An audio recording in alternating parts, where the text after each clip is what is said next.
안녕하세요. 저는 비겁하기 짝이 없는 회피형 남편과 결혼생활 4년 만에 종지부를 찍은 여자입니다.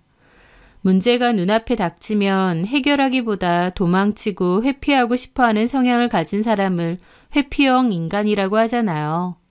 그런 남자와 부부의 연을 맺게 되면 정말 사사건건 미치고 팔짝 뛰게 됩니다. 살다 보면 크고 작은 수많은 문제들이 생기잖아요. 잘 해결되든 안 되든 혹은 더 꼬여버리든 어쨌든 모든 사람들은 다 자기 앞에 크고 작은 문제들을 해결해가며 살아갈 수밖에 없는데 이런 회피형 남자는 본인이 만든 문제마저도 해결하기보다 그저 도망가고 그 상황만 피하기에 급급할 뿐이었거든요. 처음엔 너무 착하고 좋은 사람인 줄 알았습니다. 싸움을 잘 만들지 않고 뭐든지 다 저를 맞춰주고 이해해주려고 노력하는 사람인 줄 알았어요. 오히려 포용력이 크고 여유가 많은 사람이라고까지 생각했죠. 돌이켜보면 그냥 싸움이나 갈등 자체가 싫어서 적당히 저에게 맞춰주고 져준 것뿐이었지만요. 저는 문구용품을 제작하는 회사에서 제품 디자이너로 재직 중입니다. 남편은 아버님이 운영하는 한우 식육식당에서 일을 하고 있습니다. 2층짜리 대형 규모의 식당이고 주차장을 끼고 옆 건물에는 카페와 노래방 건물도 함께 있습니다. 식당과 카페, 노래방까지 다 합치면 전체 직원이 15명이 넘고요. 남편은 대학교 졸업하고부터 줄곧 아버님 식당에서 일을 해왔었습니다. 아버님은 엄청 가난한 집안의 사형제 중 셋째였다고 하는데 집 형편 때문에 중학교도 겨우 졸업하셨다고 하더라고요. 끼니도 제대로 못 때울 정도로 가난했고 그 때문에 고등학교도 못 갔던 게 큰 한이 되셨다고 했습니다. 그런데 이제는 어엿한 대형 식당의 사장님으로 계시다 보니 그 자부심이 대단하셨죠. 스스로 자수성가했다고 자랑스럽게 얘기도 잘하셨어요. 저도 아버님의 눈물나게 가난했던 어린 시절 얘기는 하도 많이 들었다 보니 누군가의 도움 없이 혼자 이렇게 사업체를 일구신 아버님이 대단하다고 생각한 적도 많았습니다. 그런데 아버님은 중학교도 겨우 졸업하고 고등학교 진학은 꿈도 못 꿀 정도였기에 중졸이라는 당신의 학력에 콤플렉스가 심하신 편이었어요. 어머님도 같은 동네 출신이시고 역시나 집이 가난해서 중학교 졸업 후 고등학교는 못 가셨다가 나중에 방송통신고등학교를 졸업해서 고등학교 졸업장을 취득하셨다고 했습니다. 그렇다 보니 저희 시부모님 두 분 다 학력에 대한 집착과 열등감이 좀 있으신 듯 했습니다. 좋은 대학 나오라고 남편과 시동생에게 학창시절 공부도 엄청 시키셨다고 하더라고요. 좋다는 과외니 학원이니 다 시켜줬고 공부 쪽으로 투자도 엄청 했다고 해요. 남편은 학교 다닐 때 부모님이 하도 공부거려서 지금 생각해도 그때가 너무 힘들었다고 학창시절에 좋은 기억이 없다고 할 정도였어요. 하지만 결국 남편도 시동생도 부모님의 기대와 달리 학업 성적이 좋지는 않았습니다. 커트라인이 낮은 지방대를 겨우 졸업할 정도였으니까요. 게다가 졸업하고 어차피 아버님 밑에서 일할 거다 보니 대학교 다닐 때도 취업 준비를 위한 공부를 하거나 학점 관리를 하는 등 간절하진 않았던 것 같아요. 아들들이라도 공부를 잘했으면 했지만 그게 아니다 보니 실망이 크셨던 시부모님은 하다못해 학벌이 괜찮은 며느리라도 얻고 싶으셨던 것 같습니다. 저도 사실 명문대 출신까진 아니고 인서울 중상위권 대학을 졸업했는데요. 제가 졸업한 대학을 아시군 시부모님은 저를 꽤 환영하셨던 것 같습니다. 그래도 우리 집안에선 제일 학벌이 좋다며 공부 잘하고 똑똑한 며느리를 얻고 싶었다고 대놓고 말하셨으니까요.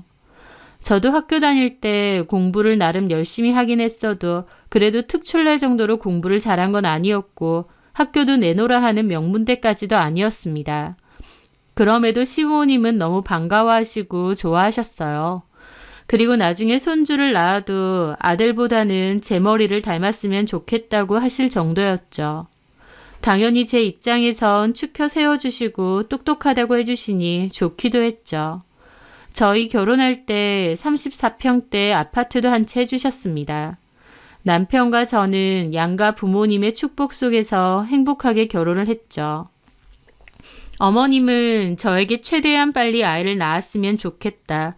우리는 손주를 너무 보고 싶다라는 소리를 잘하셨습니다. 저 역시도 결혼 후 빨리 아이를 갖고 싶었고 예쁘게 사랑 듬뿍 주며 잘 키우고 싶었어요. 하지만 인생이라는 게 뭔가를 간절히 원할수록 잘 안 되는 것 같기도 합니다. 신혼 초부터 아이를 원해서 임신에 꽤나 정성을 쏟았지만 결국 아이는 생기지 않았거든요. 결혼하고 2년 정도 지나고 나서는 병원도 다니기 시작했고 좀 더 적극적으로 아이를 가지기 위해 노력했습니다. 하지만 그럼에도 아이는 잘 생기지 않았어요. 검사를 했을 때는 저도 약간의 문제가 있었고 남편 쪽에도 문제가 있었습니다. 저는 쌍각 자궁이라고 해서 약간의 자궁 모양 기형이 있었는데 사실 큰 문제될 건 없고 임신에도 큰 영향은 없다고 했습니다. 남편의 문제로는 정자수가 적고 운동성이 비교적 낮은 편인 게 문제였어요. 남편 역시 자연 임신이 불가능하지는 않겠지만 건강한 정자에 비해서는 좀 어려운 편이라고 하더라고요. 그러니까 저와 남편 둘 다 문제가 있긴 한데 굳이 따지자면 저보다는 남편의 문제가 난임의 더 큰 원인이었습니다. 애초에 정자 활동성이 떨어지는 것이니까요. 하지만 남편은 굳이 시험관까지 해서 아이를 갖고 싶지는 않다고 했습니다. 그래서 1년 정도 더 자연임신을 시도해보기로 했고요. 저는 하루라도 빨리 시험관이든 뭐든 다 시도를 해서 아이를 갖고 싶기도 했는데 남편이 좀 미적거리다 보니 흐지부지 됐었습니다. 하지만 그로부터 1년이 지난 뒤까지도 아이는 생기지 않았어요. 난임을 겪어보니 제 생각 이상으로 많이 힘들더라고요. 아이를 원하는데 생기지 않으니 그 스트레스와 간절함이 꽤나 컸습니다. 그리고 그때부터 시부모님과의 갈등도 조금씩 생겨나기 시작했어요. 시부모님도 분명 난임에 있어서 남편한테 원인이 더 크다는 걸 아시면서도 은근하게 제 탓이 더 크다는 식으로 잘 얘기하셨어요. 제 자궁 모양 때문에 아이가 잘 안 생기는 것 같은데 수술이라도 해야 되는 것 아니냐 하시면서요. 쌍각 자궁이라고 해도 임신에 큰 영향은 없다고 분명 병원에서도 말했는데 곧 죽어도 아들 탓은 하기 싫으시니 저한테 더욱 화살을 돌리시는 거였습니다. 처음엔 학교 좋은 데 나왔다고 저를 예뻐하셨던 시부모님이지만 아이가 안 생기면서부터 슬슬 갈등이 일어나기 시작했어요. 그런 일들로 저도 스트레스가 쌓여갔고 남편하고도 자주 부딪히게 되었습니다. 어머님, 아버님이 자꾸 임신 가지고 나를 힘들게 하는데 당신이라도 좀 나서서 어떻게 해보라고 하면 남편은 도리어 자기가 뭘 어쩌냐는 식입니다. 제가 그럼 적극적으로 시험관을 하든 뭘 하든 임신이 되게끔 같이 노력해 보자고도 하는데 그런 일에 대해서는 또 미적미적거렸어요. 매사 적극적인 부분이 없고 하는 둥 마는 둥 하는 태도를 잘 보이니 저로서는 너무 답답했죠. 그렇게 남편과 제 사이는 결혼 4년도 안 돼서 소원해지기 시작했습니다. 서로 대화를 할 때 삐그덕거리기 시작했고 자잘한 다툼이 많이 생기기 시작했어요.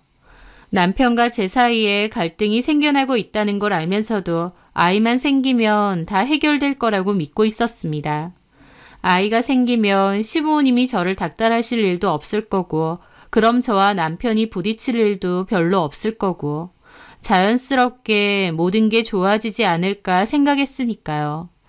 그러던 어느 날이었습니다. 금요일 저녁에 시부모님이 가게에 와서 식사를 하자고 하셨어요. 저도 알겠다며 회사 마치자마자 시부모님 가게로 바로 갔죠.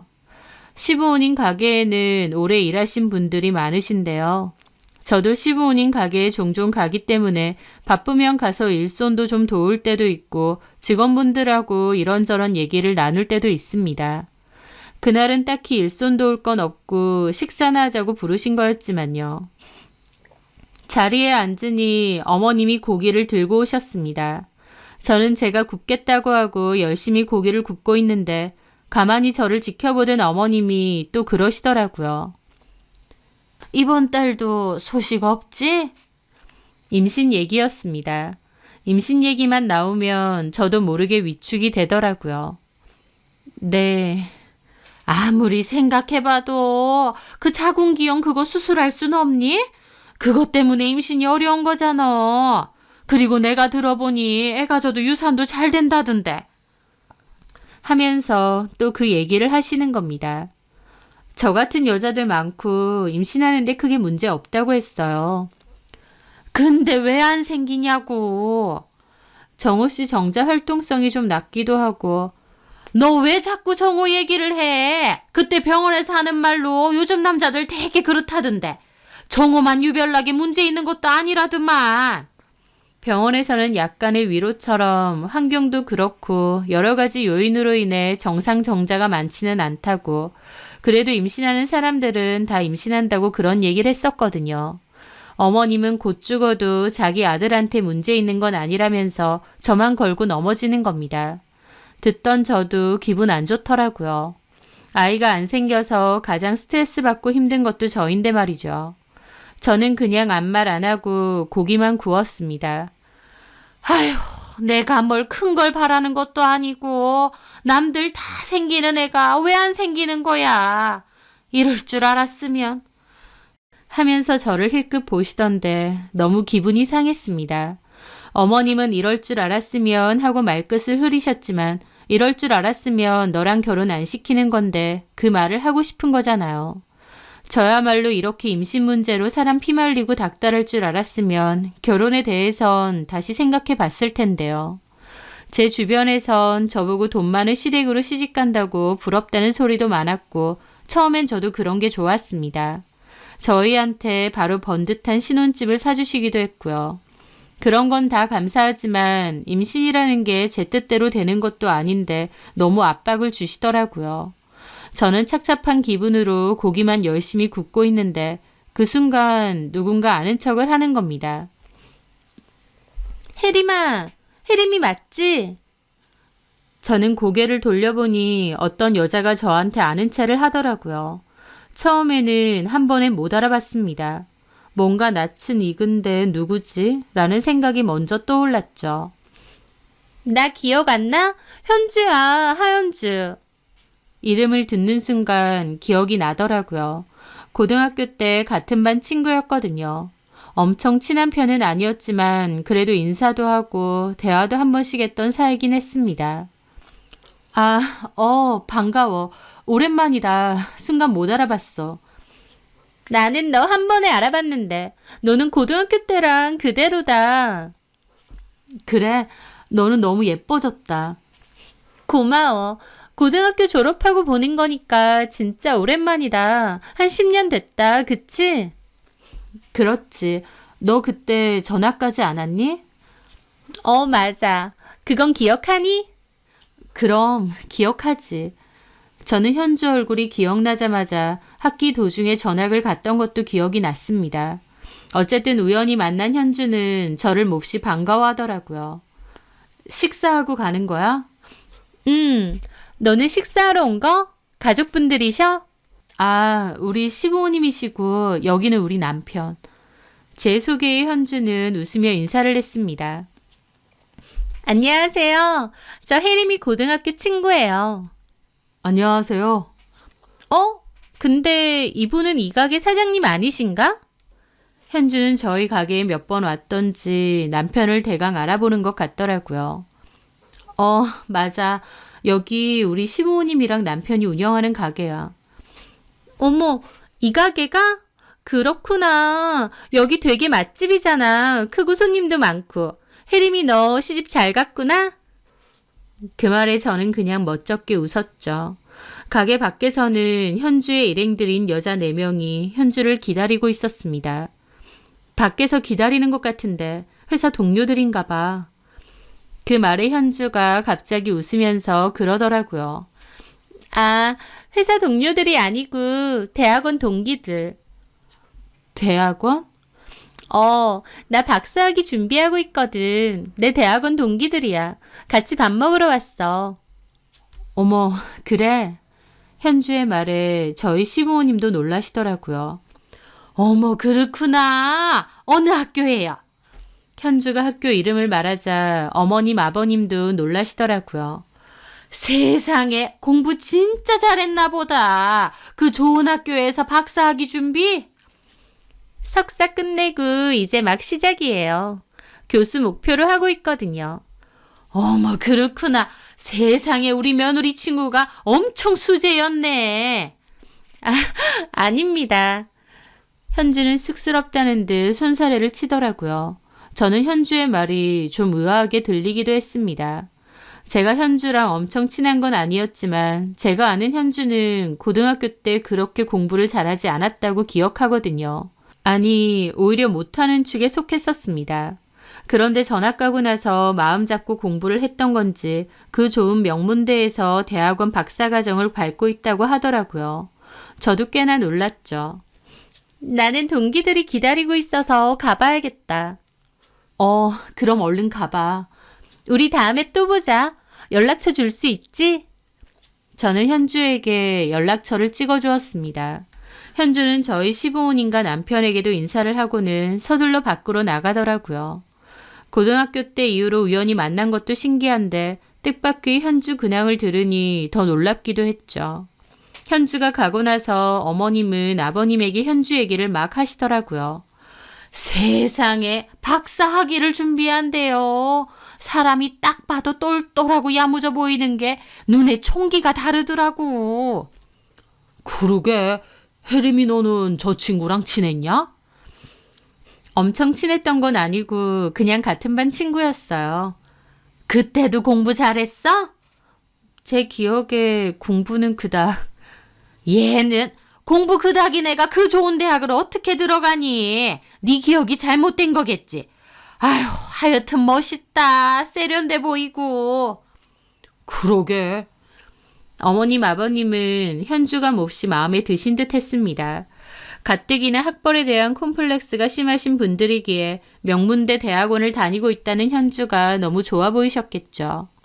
물론 고등학교 때의 현주를 알던 저는 좀 의아하긴 했지만요. 어쨌든 그날의 만남은 그냥 그렇게 잊혀졌습니다. 예의상 서로 연락처를 주고받긴 했지만 구태여 연락을 따로 한 적은 없었고요. 그런데 그로부터 몇 달이 지났을 때였습니다. 저는 퇴근 후에 감기 몸살 기운 때문에 병원에 들렀을 때였습니다. 처방전을 받아서 약국에 갔을 때인데 마침 약국에 아는 얼굴이 있더라고요. 저희 시부모님 가게에서 일하시는 이모님이셨죠. 어머, 안녕하세요. 어머나, 이게 누구야? 작은 사모님이네. 그 이모님은 저에게 작은 사모님이라고 잘 부르시거든요. 여기서 다 뵙네요. 어쩐 일이세요? 나 허리하고 손목이 안 좋아서 여기 3층에 정형외과 왔거든요. 아, 그러셨구나. 많이 안 좋으세요? 일하다 보면 그렇죠 뭐. 작은 사모님은? 저는 감기 몸살 때문에 내과 왔다가. 그래요? 근데 여기 환자 많아가지고 꽤 오래 기다려야 될 것 같아. 그렇네요. 그렇게 저는 이모님 옆에 잠시 앉아 있었습니다. 그런데 이모님이 계속 저를 힐끗힐끗 하시더라고요. 무슨 할 말이라도 있으신 것처럼요. 왜 그러세요? 무슨 하실 말씀 있으세요? 아니요, 아무것도. 오늘은 휴무신 거예요? 그렇죠. 작은 사모님은 퇴근? 네. 그러다가 이모님의 약이 먼저 나왔습니다. 저기, 나는 먼저 가볼게요. 네, 조심히 들어가세요. 그렇게 이모님은 잠깐 머뭇거리다가 가셨습니다. 저도 기다렸다가 제 약을 받아서 약국을 나섰죠. 그런데 저기 작은 사모님, 약국 앞에서 고개를 돌렸는데 이모님이 가지도 않으시고 그 앞에 서 계셨던 거예요. 어머, 안 가셨어요? 저기 내가 가는 길에 아무리 생각해도 이건 모른 척하는 건 좀 아닌 것 같아서 다시 돌아왔어요. 내가 그래도 작은 사모님이랑 얼굴 본 지가 몇 년인데 내 일 아니라고 모른 척하는 게 내 양심상 좀 그래. 라면서 곤란한 얼굴로 말을 하셨습니다.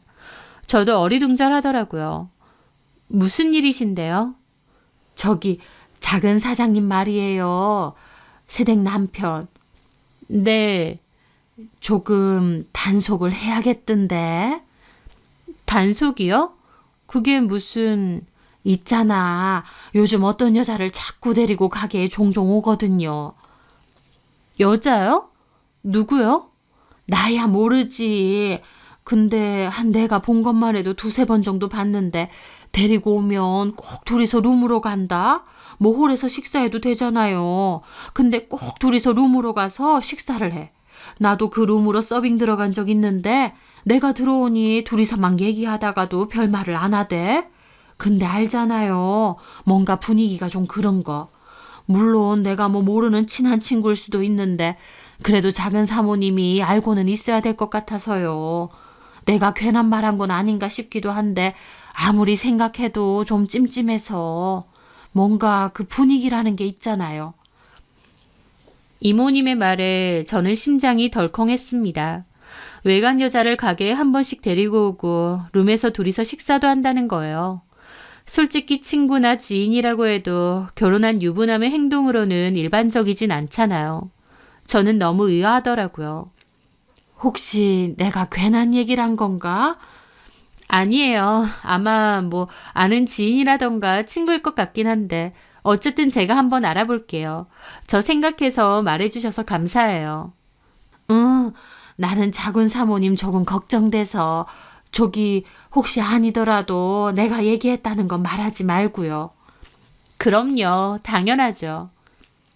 그래요, 그럼 나는 이만 가볼게. 그렇게 이모님께 인사를 했고 이모님은 돌아서서 가셨어요. 마음 한켠으론 그냥 별거 아닐 것 같기도 하고 남편 일 때문에 만나는 사람은 아닐까 싶기도 하면서도 또 한편으론 너무 찝찝하기도 했습니다. 도대체 누구길래 따로 가게까지 데리고 와서 식사를 하는 걸까? 그것도 굳이 룸에서. 그래서 저는 이미 멀어진 이모님을 쫓아갔어요. 저기 이모님. 예. 죄송한데 혹시 그 여자가 한 번만 더 가게에 오면 저한테 문자 한 통만 남겨주실 수 있으세요? 이모님한테는 절대 피해가는 일 없게 할게요. 문자 한 통만 주면 된다는 거죠? 네. 알았어요. 그 정도는 내가 얼마든지 하지. 네, 부탁드릴게요. 그렇게 저는 그 여자가 또 오면 문자를 달라고 말씀드렸습니다. 그날부로 남편이 나 몰래 여자가 있을까라는 생각이 자꾸만 들었어요. 하지만 계속 마음 한켠에선 내 오해일 것 같다는 생각도 강하게 들었죠. 남편이 그럴 리가 없을 거라는, 내가 뭔가 단단히 오해하고 있을 거라는 근거 없는 믿음이 가득했거든요. 그래서 굳이 남편에게도 따져 묻지 않았고 별다른 내색도 하지 않았습니다. 그리고 그로부터 한 달 넘게까지 이모님에게 별다른 문자도 없었습니다. 저도 서서히 잊게 되었고 별 생각이 없어질 때였어요. 그런데 한 달하고도 보름 정도 됐을 무렵 저는 외근을 갔다가 회사로 돌아오고 있는데 갑자기 문자가 왔습니다. 그 여자 왔어요. 그 순간 갑자기 심장이 막 뛰는 겁니다. 가게에 또다시 남편이 그 여자를 데리고 왔다는 것이었죠. 저는 회사로 들어가다 말고 차를 돌려 시부모님 가게로 달려갔습니다. 그리고 가게 안으로 들어갔더니 시부모님도 놀라서 보시더라고요. 네가 여기 웬일이니 이 시간에? 외근 갔다가 오는 길에 잠깐 들렀어요. 갑자기? 네, 이 사람 어딨어요? 어? 아, 저기 나갔어. 볼 일 있어서. 나갔다고요? 어딜요? 모르지. 볼 일 있어서 나갔나 본데. 그러게 연락을 미리 하고 오든지. 왠지 어머님이 거짓말하는 것처럼 보이기도 했습니다. 뭐지 싶은 기분으로 저는 그럼 남편한테 전화해 보겠다고 했습니다. 그리고 돌아서려는데 그 순간 룸에서 남편이 나오는 거예요. 황당해서 어머님을 슬쩍 보니까 어머님은 다급하게 남편더러 다시 들어가려고 눈짓하는 게 보이더라고요. 하지만 눈치 없는 남편은 어머님을 보지도 못하고 그 여자랑 하우호 떠들며 그냥 나왔죠. 남편의 뒤에는 그 여자가 있었습니다. 이모님이 알려줬던 그 여자였죠. 저는 도대체 어떤 여자랑 있었던 건가 싶어서 쳐다봤어요. 그런데 저는 그 여자를 보고 너무 놀라 기함했습니다. 제가 아는 사람이었으니까요. 바로 몇 달 전에 우연히 만났던 고등학교 동창인 현주였습니다. 남편과 얘기하며 나오던 현주는 입구에서 서 있는 저를 보고 움찔 놀라더라고요. 저는 그 상황이 이해가 잘 안 되는 겁니다. 제 고등학교 동창하고 남편이 언제 둘이서 밥을 먹는 사이가 되었단 말인지, 둘이 왜 저렇게 다정하고 가까워 보이는지 어안이 벙벙하더라고요. 제가 벙쪄서 그걸 보고 있다가 그 두 사람에게 다가갔습니다. 야, 하현주. 혜림아. 둘이 뭐야? 왜 여기서 같이 나와? 둘이 아는 사이야? 언제부터?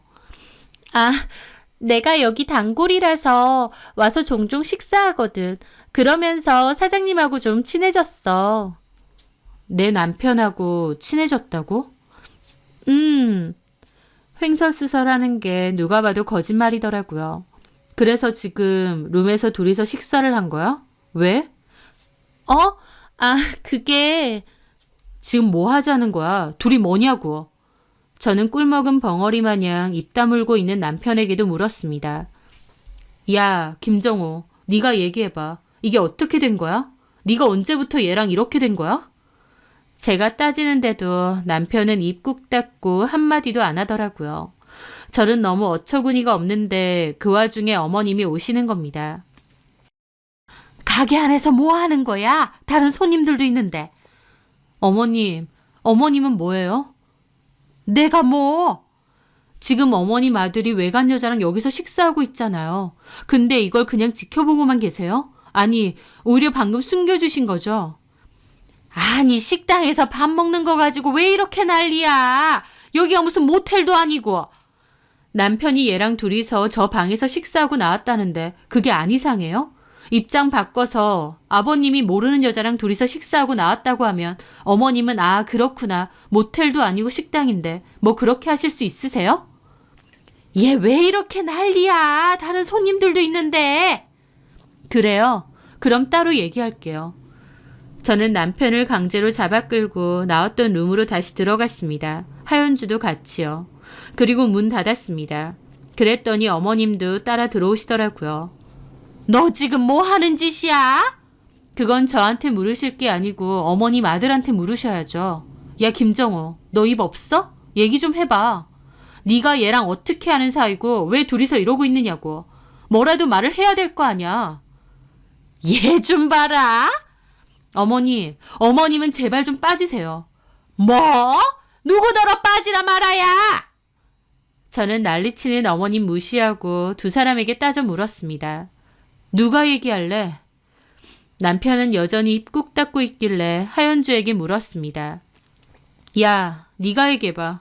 네가 왜 내 남편이랑 이러고 있어? 둘이 무슨 사이야? 그런데 하연주까지도 남편 하듯이 아무 말 안 하더라고요. 저는 진짜 미치고 팔짝 뛰겠는 거예요. 말하라고 하는데 끝까지 입만 꾹 다물고 있으니 환장하겠는 거죠. 그래서 저는 눈앞에 보이는 남편 폰을 뺏으려고 했습니다. 둘이서 이렇게 만났으니 연락한 흔적이라도 있겠지 싶어서요. 그런데 남편은 제가 갑자기 폰을 뺏으려고 하니 폰 안 뺏기려고 버티는 거예요. 그러면서 저랑 실랑이가 일어났어요. 어머님도 일방적으로 저한테 그만하라고 말리시고요. 저는 악착같이 남편 폰을 뺏으려고 했죠. 어디 봐. 말을 안 하니 내가 눈으로 직접 확인해 봐야겠어. 아, 그만 좀 하라니까. 왜 이래? 하면서 남편이 저를 확 떠밀었고 저는 그 바람에 넘어지면서 테이블에 머리를 찧었습니다. 순간 눈앞에서 별이 번쩍 하더라고요. 머리가 아픈 것도 아픈 건데 남편이 나를 떠밀었다는 생각에 기가 막혔습니다. 지금 나 밀었어? 아, 그러게 남의 폰을 왜 뺐는데?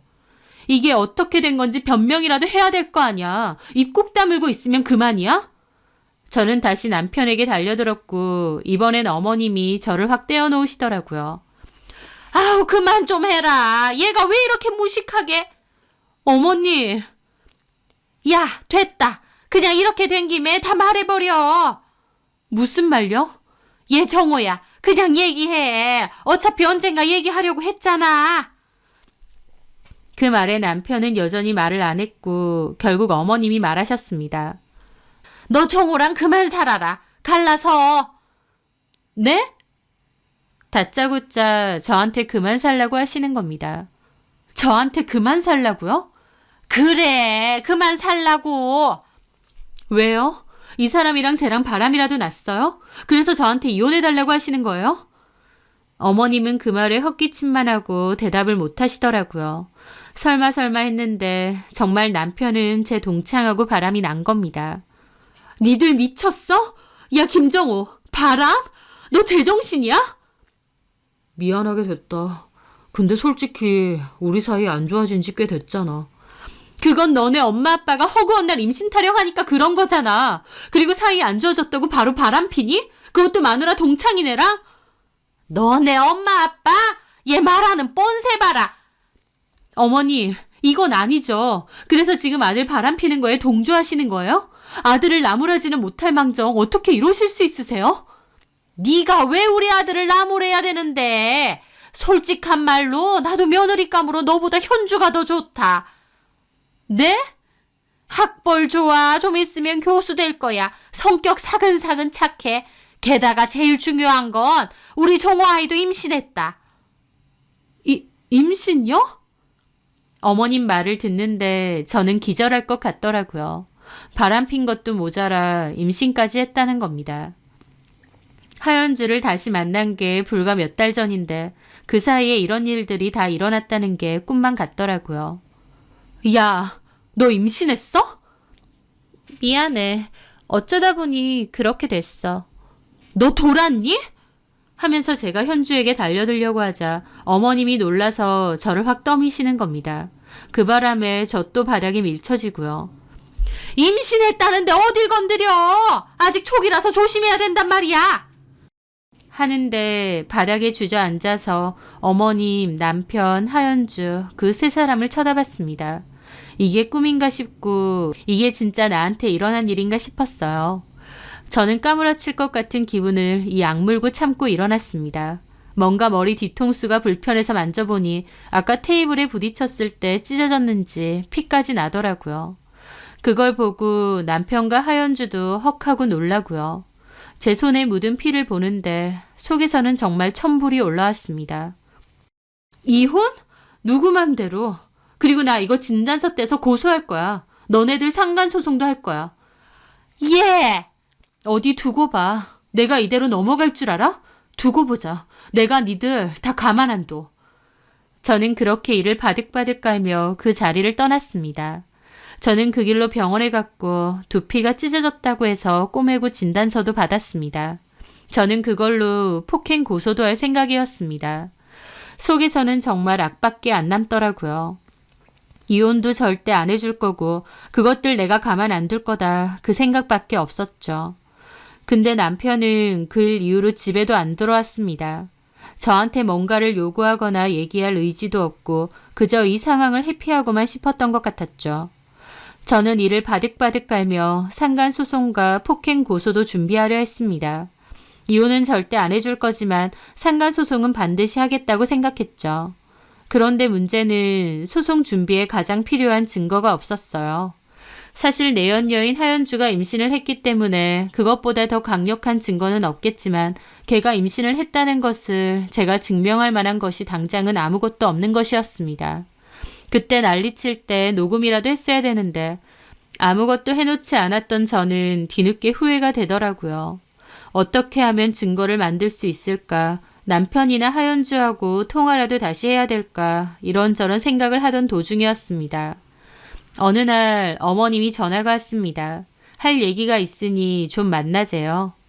당사자인 남편과 하연주는 뒤로 쏙 빠져 있고 어머님이 자꾸 나서서 저랑 얘기를 하신다는 것도 웃기더라고요. 남편이 얼마나 비겁한지도 알겠고요. 저는 어머님에게 얘기하고 싶거들랑 남편도 데리고 오라고 했는데 결국 약속 장소에 남편은 오지도 않았습니다. 몇 년이나마 같이 산 와이프에게 끝까지 예의도 없고 비겁하기 짝이 없더라고요. 저도 정말 바닥까지 남은 정마저 다 떨어졌죠. 심정적으로는 당장 이혼을 하고 싶을 만큼요. 할 얘기가 뭔데요? 이미 이렇게 된 거 너랑 정호 다 끝났잖니. 차라리 깨끗하게 이혼해라.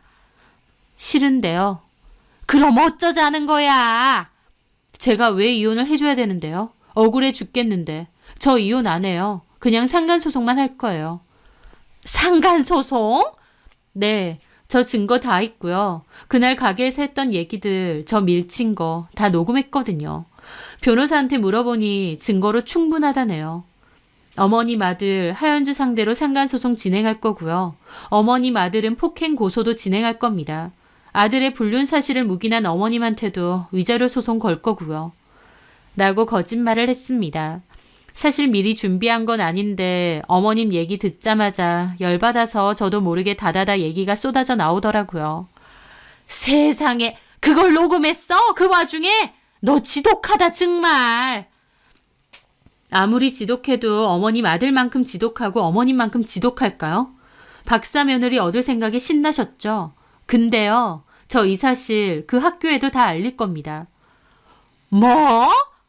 학교에도 다 알릴 거라고요. 게다가 인터넷에 올려서 아버님 가게 이름까지 다 밝힐 거예요. 실명으로. 얘가 미쳤나? 그럼 우리도 가만 안 있지. 네, 가만 있지 마세요. 제가 지금 눈에 뵈는 게 있어 보이세요? 고소도 하고 싶은 거 마음대로 하세요. 그까짓 벌금 얼마든지 낼 거고 어디 진흙탕 싸움 해보자고요. 저도 이렇게는 못 넘어가죠. 누구 좋으라고요. 이혼? 꿈도 꾸지 마세요. 어디 가게도 소문 다 나보고 그년 학교에도 그런 불미스러운 일 있으면 박사는 개뿔 쪽팔려서 학교도 못 다닐 텐데. 어머님도 박사 며느리 얻기는 힘드시겠어요. 그리고 어머님 아들하고 개사해서 낳은 자식? 외방 자식으로 한번 잘 키워보세요. 걔가 초등학교를 가든 중학교를 가든 저는 절대 끝까지 이혼 안 해줄 거니까.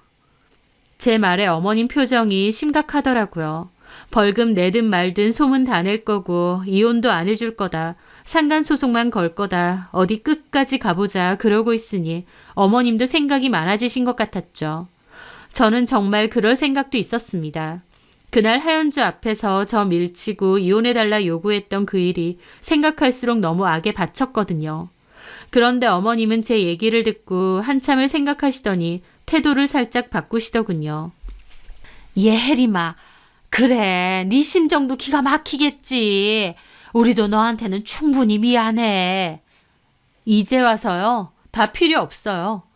아니, 내 말은 좀 이성적으로 생각해보라 그거다. 이렇게 하는 게 너한테 뭐가 좋겠어? 너한테 이득되는 게 있니? 결국 너도 개망신 당하고 너도 힘든 거잖아. 개망신 당해도 돼요. 어쨌든 저는 피해자니까 개망신을 당해도 어머님네보단 덜하겠죠. 제 말에 어머님이 한숨을 쉬더니 그러시는 겁니다. 톡 까놓고 원하는 게 뭐야? 결혼 생활은 이미 쫑났으니 너도 원하는 게 있을 거 아니야. 없어요. 다 같이 죽어보자고요. 너 진짜 이럴래? 차라리 모두한테 좋은 쪽으로 해결을 해보자 이거 아니야.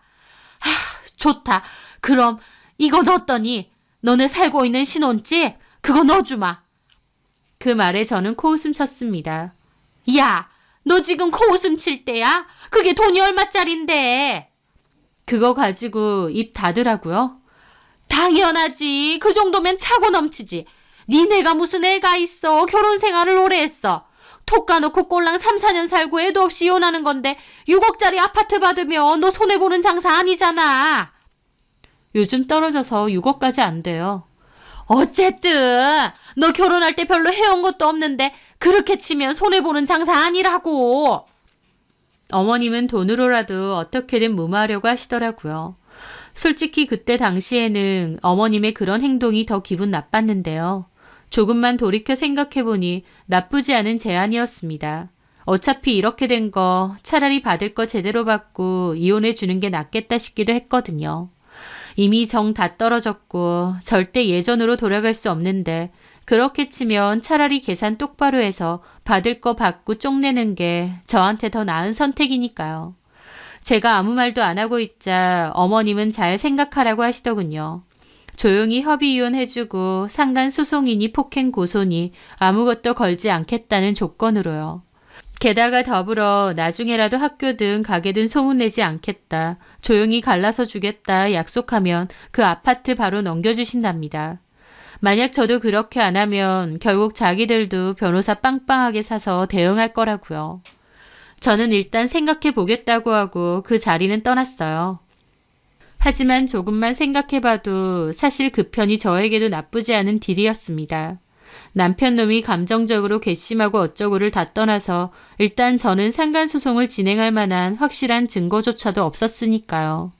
어머님 앞에서 큰 소리 쳤지만 증거가 미약하기 때문에 제가 승소할 거란 보장도 없고 또 승소한다고 해도 위자료 몇 천만 원 받는 게 다일 텐데 그럴 바에야 차라리 아파트 받고 쪽내는 게 더 낫지 않나 싶기도 했습니다. 그렇게 짧은 고민 끝에 저는 어머님에게 그렇게 하겠다고 했습니다. 그리고 남편과 저는 협의이혼을 하기로 했어요.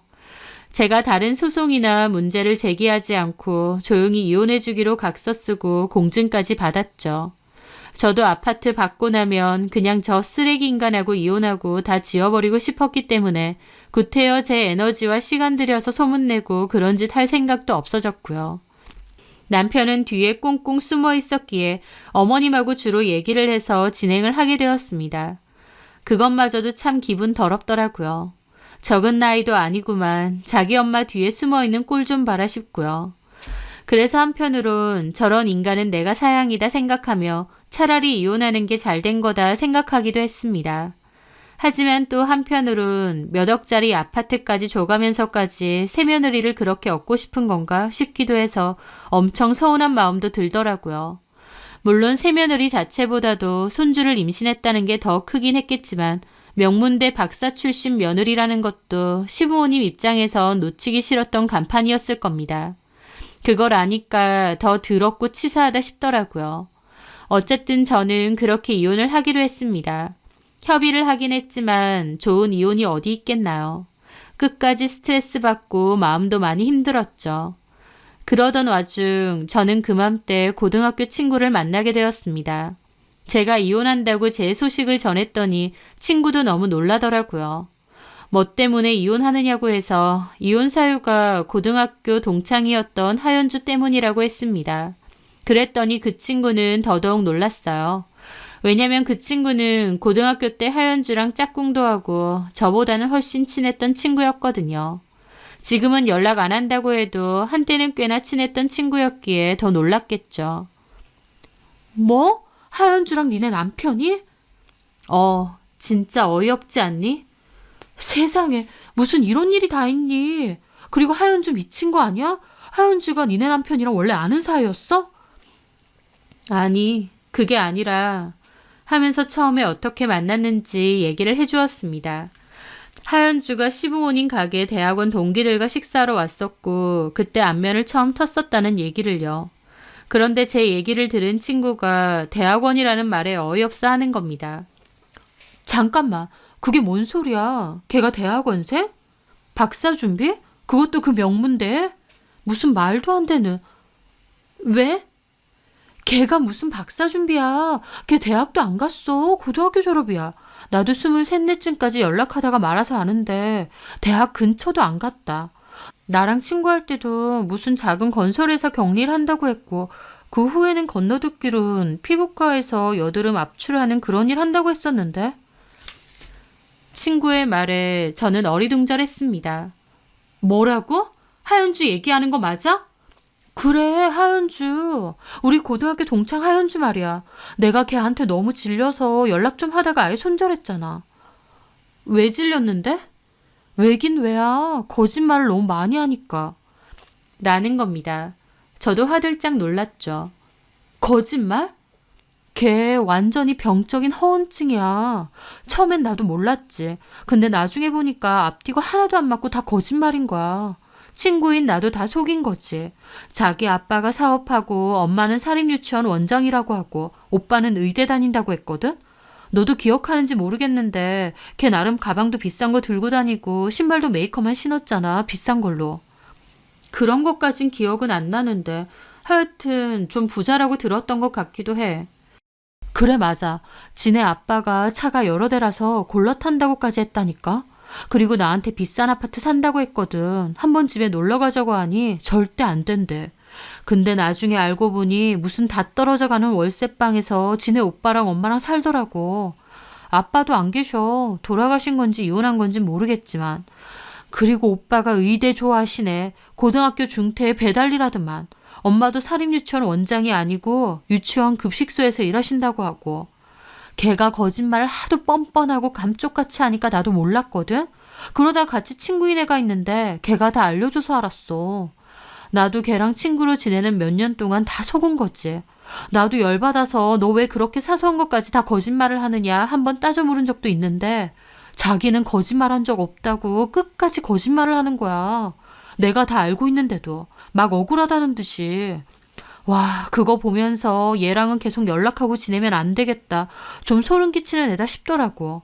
왜냐면 지가 하는 거짓말을 지도 믿는 것 같은 거야. 그래서 그때부터 거리 두고 멀어진 거야. 그 뒤로는 딱히 연락은 안 했는데 다른 친구 말로는 피부과에서 일한다는 얘긴 들었거든? 그 얘기를 내가 2년 전인가 들었는데 근데 이제 와서 걔가 명문대 대학원생이라고? 말도 안 되는 소리야. 또 거짓말하는 거야, 걔. 친구의 말에 저는 입이 떡 벌어졌습니다. 친구 말로는 하연주가 했던 그 모든 말들이 다 거짓말이었다는 겁니다. 본인의 진짜 처지와 모습을 숨기고 철저하게 거짓말을 했다는 건데 너무 놀랐죠. 저를 우연히 다시 만났을 때 거리낌 없이 바로 대학원생이라고 했거든요. 밖에서 기다리는 사람들은 동기라고 했고요. 한치의 망설임도 없이요. 그런데 그 모든 게 다 거짓말이었다니 너무 황당하다 못해 무섭더라고요. 그런데 그 순간 오히려 갑자기 기분이 확 좋아지더라고요. 어쨌든 저희 시부모님은 나중에 교수까지 준비하는 학벌 좋은 며느리 드릴 생각에 신나서 저를 내치려고 하는데 사실은 그게 다 거짓말이었다고 하면 저로서는 너무 쌤통이니까요. 저는 그 친구에게 혹시 하연주가 이랬다는 그 피부과 어딘지 알 수 있냐니까 그 친구가 다른 친구에게 한번 물어보겠다고 했습니다. 그 친구가 연락이 와서 피부과 이름을 알려주었는데 몇 달 전 이미 그만뒀다고 하더라고요. 몇 달 전이라고 하면 한창 남편하고 놀아날 때인데 그때 그만둔 모양이었죠. 어쨌든 하연주가 대학원생이 아니라는 것은 확실했습니다. 저는 한결 가뿐한 마음으로 아무런 티내지 않고 이혼 준비를 신속하게 이어나갔습니다. 협의한 대로 아파트는 제 소유로 이전했고 그에 맞춰 이혼도 마무리를 지었죠. 상황 자체는 똑같은 상황이지만 친구에게 하연주의 실체를 듣고 나니 오히려 신바람이 나더라고요. 갈아타려고 한 며느리가 사실은 이름하고 나이 빼고는 진짜가 없을 정도로 지독한 거짓말쟁이라는 것을 안 시부모님과 남편의 표정은 어떨까 궁금하기도 했습니다. 그 와중에 하연주의 임신은 진실이었는지 카톡 프로필 사진을 보니 하연주의 배도 많이 불렀더라고요. 이혼 조정 기간까지 끝이 나고 모든 이혼 형식이 끝났을 때였습니다. 남편과 저는 이혼을 마무리하고 법원을 나왔더니 어머님이 주차장에서 기다리고 있으시더라고요. 다 끝났지? 예. 그래, 그만 가자. 그리고는 저를 보시더라고요. 어쨌든 너도 잘 지내라. 다시 볼 일이 있을지 모르겠다만. 그럼 우린 먼저 가마. 라고 마지막 인사를 하시길래 저도 마지막 인사를 했습니다. 네. 어머님도 예쁜 손주랑 새며느리랑 행복하게 잘 지내세요. 저는 좋게 얘기했는데도 어머님 표정은 영 떨떠름 하더라고요. 참, 혹시나 싶어서 말하는데 약속 안 지켰다간 우리도 가만 안 있는다. 뒤에서 딴 말 하지 마라. 우린 너한테 줄 거 다 준 거니까. 그럼요. 저는 했던 말은 지켜요. 그렇게 어머님과 남편이 가려고 하길래 제가 그랬습니다. 참, 어머님. 그 말에 어머님이 저를 쳐다보셨습니다. 어머님이라고 부르는 것도 이게 마지막이겠네요. 끝난 마당에 제가 드릴 말씀이 있는데요. 이 와중에 무슨 말? 별거 아니니까 긴장하지 마시고요. 저 홀가분하게 잘 끝냈고 아무 감정 없어요, 이제. 그러니까 무슨 말? 현주 있죠, 하연주. 어머님 새 며느리 될 사람이요. 제가 최근에 같은 동창한테 들은 얘기가 있는데. 무슨 얘기? 김정호, 너는 아나 모르겠네. 동창이 하연주 별명을 하나 말해주더라. 어머님은 모르셨죠? 당신도 모르고. 지금 뭔 소리해? 갑자기 무슨 별명? 걔 이름이 하연주잖아요. 근데 별명이 허언주였대요. 허언증이 너무 심해서 허언주. 그 말에 어머니는 코웃음을 치더라고요. 너 뭐하니 지금? 이제 와서 현주 욕이라도 하려고? 아니요. 제가 뭐하러요. 그냥 그동안 살았던 정을 생각해서 마지막으로 말씀드리는 거예요. 제 친구 말로는 허은주, 아니 하연주가 이름하고 나이 빼고는 진짜가 없었대요. 당연히 박사 준비하는 대학원생도 아니라고 하고요. 제 말에 어머님 표정이 엄청 안 좋아지시더라고요. 너 지금 뭐라는 거야? 뭔 헛소리야. 저는 피부과 이름을 적은 종이 한 장을 건넸습니다. 헛소리는 내가 한 게 헛소리가 아니라 걔가 한 게 헛소리지. 하나부터 열까지 다 거짓말했다는데. 그 학교 대학원생도 아니라고. 그리고 당신하고 어머님한테 뭐라고 했는지 모르겠는데 아버지가 사업하신다 그러고 엄마가 사립 유치원 원장이라고 거짓말했다는데 그것도 다 개뻥이래. 그리고 오빠가 의사니 뭐니 그런 소리도 했어? 전혀 아니고 걔네 오빠 배달 대행한대. 무엇보다 하연주도 대학원생이 아니라 여기서 근무했대. 이 피부과. 대학원은커녕 대학도 못 나왔다고 그러네. 어디 직접 확인해봐. 제 말에 남편이 당황한 얼굴로 종이를 뺐더라고요. 표정 보니까 너도 몰랐나 보네. 좀 잘 알아보지 그랬어. 어머님 어떡해요? 아파트까지 줘가면서 며느리 새로 얻었는데 그 며느리가 새빨간 거짓말쟁이네요. 이게 다 무슨 소리야? 잠깐만, 현주가 대학원생이 아니라고? 그리고 현주 아버지가 사업하시는 거 아니야? 어머니가 유치원 원장님이라고 했는데. 와, 걔도 참 레퍼토리 안 바뀌네요. 10년 전에 한 거짓말을 아직까지 하고 있네. 한번 직접 확인해 보세요. 확인해 보는 거 어려운 것도 아니잖아요. 제가 그나마 남은 정이 있어서 모른 척 할까 하다가 알려드리는 거니까요. 너 지금 이간질 시키는 거지? 어디서 말도 안 되는 개소리야. 그러니까 확인해 보시라고요. 지금 이혼하고 저 이 사람하고 다 끝났어요. 제가 시간이 남아 돌아서 이간질 시키고 있겠어요? 그래야 될 이유가 없잖아요. 제 말에 어머님도 남편도 눈이 엄청 심각해지더라고요. 하연주의 거짓말에 완전히 속은 느낌이었죠. 저는 얘기해줬으니까 그 뒤론 알아서 하세요. 저는 그렇게 말하고 신나서 돌아 나왔습니다. 어머님하고 남편은 그 종이를 보며 이게 뭐냐고 서로 묻고 난리를 치고 있더라고요. 그 뒤로 남편으로부터 연락이 한번 왔었습니다. 왜 미리 말해주지 않았느냐며 끝까지 저를 원망하더라고요. 제정신이야? 내가 그런 얘기를 왜 해주는데? 네가 정신 팔려서 7렐레 8렐레 그년이랑 살려고 나한테 이혼해달라고 하는데 내가 그런 얘기를 다 해줘야 돼? 너는 끝까지 남 탓하니? 그런 애인 줄 알았으면 고등학교 때도 알았을 거 아니야. 그렇게 작정하고 속이는 앤데 내가 고등학교 때 걔가 어땠는지 어떻게 알아? 내 친구도 뒤늦게 알았다는데. 아이씨 정말. 그리고 나한테 연락하지 마. 뭔데 나한테 연락하냐고.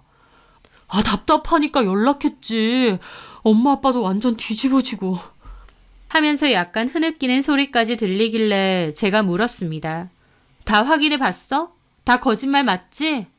그래. 속 시원하냐? 와씨, 내가 학교도 여러 번 데려다 줬는데.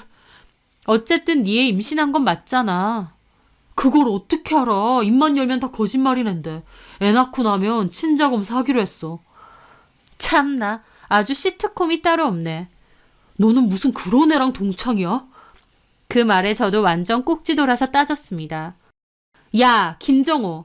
너 내가 지금 욕하고 싶은 거 참는 줄이나 알아. 엄마 뒤에 숨어서 찌질하게 굴어서 내가 너한테 제대로 따지지도 못했는데 와이프 동창이랑 바람난 주제에 어디서 큰 소리야. 진짜 똥이 들어오니까 내가 피한 거지. 야, 너야말로 인생 그따위로 살지 마. 그리고 너한테는 하연주가 딱 어울려. 그 난리 부르스를 쳤으면 그냥 그 애 낳고 같이 살아. 둘이 완전 잘 어울리니까. 남편은 회피형 찌질이에 와이프는 병적인 거짓말쟁이에 아주 환상의 궁합이다. 뭐가 어째? 너 앞으로 나한테 한 번만 더 전화해. 그러면 그 각서고 뭐고 다 터트릴 줄 알아. 그리고 저는 전화 끊었습니다. 시댁으로부터 받은 아파트는 나중에 딴 말 나오는 일 없게끔 바로 급매물로 정리했습니다. 아파트 시세가 좀 떨어졌긴 했지만 그래도 나름 좋은 가격으로 팔았죠. 참 기가 막힌 일을 겪었지만 어쨌든 남편과 시부모가 겪은 일을 보니 쌤통이더라고요. 그 아이는 진짜 전 남편인지 모르겠지만 그 결과가 어떻게 나와도 또 개싸움이 예정되어 있더라고요. 친자라고 하면 시부모가 앳뺏으려고 난리칠 텐데 하윤주도 가만 안 있을 거고 친자 아니라고 하면 더 볼만 하겠죠. 어찌됐든 저는 팝콘이나 튀기며 남일 보듯 관망하려고 합니다. 그 시끄러운 싸움에서 빠져나왔으니까요. 참 기막힌 일을 겪었지만 그래도 저한테는 그나마 남는 거라도 있으니 됐다 생각하고 넘어가려 합니다. 이참에 답도 안 나오는 비겁한 회피형 남편과 무식한 시부모도 잘 정리했다 싶고요. 제 사연 들어주셔서 감사합니다.